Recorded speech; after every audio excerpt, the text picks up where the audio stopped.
From translation, RSV Revised Standard Version. This 11th day of the year. Today we are reading passages Genesis 32 to 34.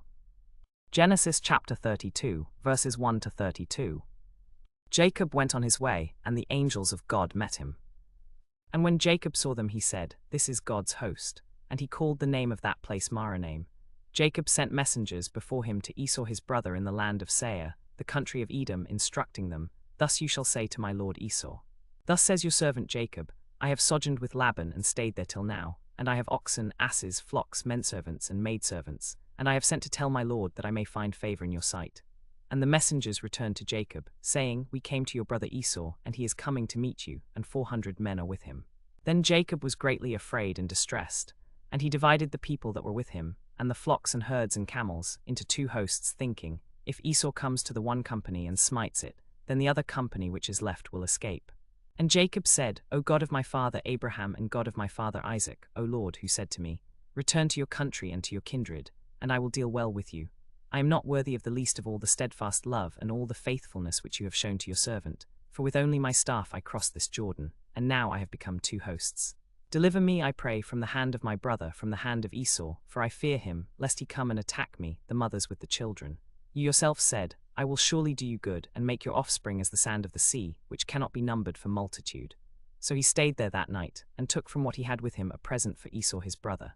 200 she-goats, 20 he-goats, 200 ewes, 20 rams, 30 milch camels with their colts, 40 cows, 10 bulls, 20 she-asses, 10 foals. These he delivered into the hand of his servants. Every drove by itself, and said to his servants, "Pass on before me," and put a space between drove and drove. He commanded the foremost, "When Esau my brother meets you and asks you, To whom do you belong? And where are you going, and whose are these before you? Then you shall say, They belong to your servant Jacob, they are a present to my lord Esau. And behold, he is behind us." He likewise commanded the second and the third and all who followed the herds, "You shall say the same to Esau when you meet him, and you shall say, Moreover, your servant Jacob is behind us. For he thought, I will appease him with the present that goes before me, and afterwards I shall see his face. Perhaps he will accept me." So the present passed on before him, and he himself lodged that night in the camp. And he rose that night and took his 2 wives, his 2 maids, and his 11 children, and crossed the ford of Jabbok. He took them and sent them across the stream, and likewise all that he had. And Jacob was left alone, and a man wrestled with him until the breaking of the day. When the man saw that he did not prevail against Jacob, he touched the hollow of his thigh. And the hollow of Jacob's thigh was put out of joint as he wrestled with him. Then he said, "Let me go, for the day is breaking." But Jacob said, "I will not let you go unless you bless me." And he said to him, "What is your name?" And he said, "Jacob." Then he said, "Your name shall no more be called Jacob, but Israel, for you have striven with God and with men and have prevailed." Then Jacob asked him, "Tell me, I pray, your name." But he said, "Why is it that you ask my name?" And there he blessed him. So Jacob called the name of the place Peniel, saying, "For I have seen God face to face, and yet my life is preserved." The sun rose upon him as he passed Peniel, limping because of his thigh.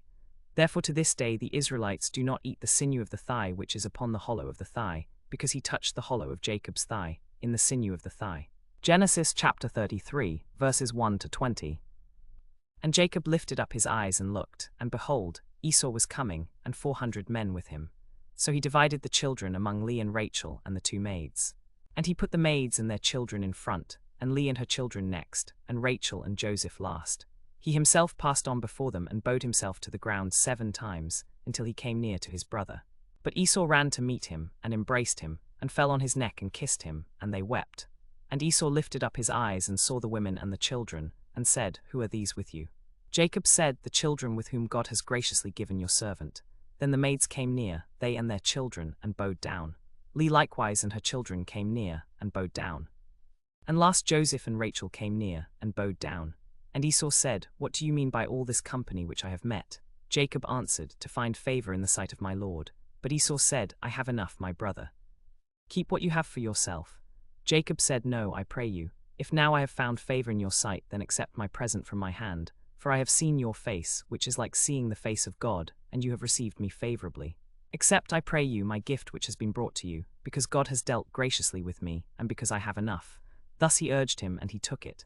Then Esau said, "Let us take our journey, and let us go, and I will go before you." But Jacob said to him, "My lord knows that the children are tender, and that the flocks and herds with me have their young. and if they are driven hard for one day, all the flocks will die. Let my lord pass on before his servant, and I will lade on slowly, according to the pace of the cattle that are before me, and according to the pace of the children, until I come to my lord in Seir. And Esau said, Let me leave with you some of the men who are with me. But he said, Why should my lord be thus kind to me? So Esau returned that day on his way to Seir.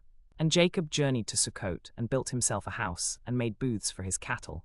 Therefore the name of the place is Sukkot. And Jacob came safely to the city of Shechem, which is in the land of Canaan, on his way from Paddan Aram. And he camped before the city. And from the sons of Hamor, Shechem's father, he bought for 100 pieces of money the plot of land on which he had pitched his tent. And there he set up an altar, and called it El-Elohe-Israel. Genesis chapter 34, verses 1 to 31. Now Dinah the daughter of Leah, whom she had borne to Jacob, went out to visit the daughters of the land. And when Shechem the son of Hamor the Hivite, the prince of the land, saw her, he seized her and lay with her by force. And his soul was drawn to Dinah the daughter of Jacob. He loved the girl and spoke tenderly to her. So Shechem said to his father Hamor, Get me this girl for my wife. Now Jacob heard that he had defiled his daughter Dinah. But his sons were with his cattle in the field, so Jacob held his peace until they came. And Hamor the father of Shechem went out to Jacob to speak with him. The sons of Jacob came in from the field when they heard of it, and the men were grieved and very angry, because he had wrought folly in Israel by lying with Jacob's daughter, for such a thing must not be done. And Hamor spoke with them, saying, Shechem my son has a strong affection for your daughter. Make marriage with us, give your daughters to us, and take our daughters for yourselves. You shall dwell with us, and the land shall be open to you. Dwell and trade in it, and get property in it. And Shechem said to her father and to her brothers, Let me find favor in your eyes, and whatever you say to me I will give. Ask me ever so much dowry and gift, and I will give whatever you ask me. Only give me the girl to be my wife. The sons of Jacob answered Shechem and his father Hamor with guile, because he had defiled their sister Dinah. They said to them, We cannot do this thing, to give our sister to one who is uncircumcised, for that would be a disgrace to us. Only on this condition will we consent to you, that you will become as we are, that every male among you be circumcised. Then we will give our daughters to you, and we will take your daughters to ourselves, and we will dwell with you and become one people. But if you will not listen to us and be circumcised, then we will take our daughter, and we be gone. Their words pleased Hamor and Hamor's son Shechem. And the young man did not delay to do the thing, for he was delighted with Jacob's daughter. And he was the most honored of all his father's house. So Hamor and his son Shechem came to the gate of their city, and spoke to the men of their city, saying, These men are at peace with us. Let them dwell in the land and trade in it, for behold, the land is large enough for them. Let us take their daughters to us for wives, and let us give them our daughters. Only on this condition will the men agree to dwell with us, to become one people, that every male among us be circumcised as they are circumcised. Will not their cattle and their property and all their beasts be ours? Only let us agree with them, and they will dwell with us. And all who went out of the gate of his city hearkened to Hamor and his son Shechem, and every male was circumcised, all who went out of the gate of his city. And on the third day, when they were sore, 2 of the sons of Jacob, Simeon and Levi, Dinah's brothers, took each his sword, and came upon the city unawares, and killed all the males. They killed Hamor and his son Shechem with the sword, and took Dinah out of Shechem's house, and went away. The sons of Jacob came upon the slain, and plundered the city, because they had defiled their sister. They took their flocks, their herds, their asses, and whatever was in the city and in the field, all their wealth, all their little ones and their wives, all that was in the houses, they captured and plundered. Then Jacob said to Simeon and Levi, You have troubled me, to make me odious to the inhabitants of the land, the Canaanites and the Perizzites.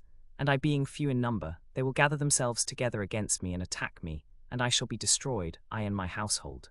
But they said, Should he treat our sister as a harlot?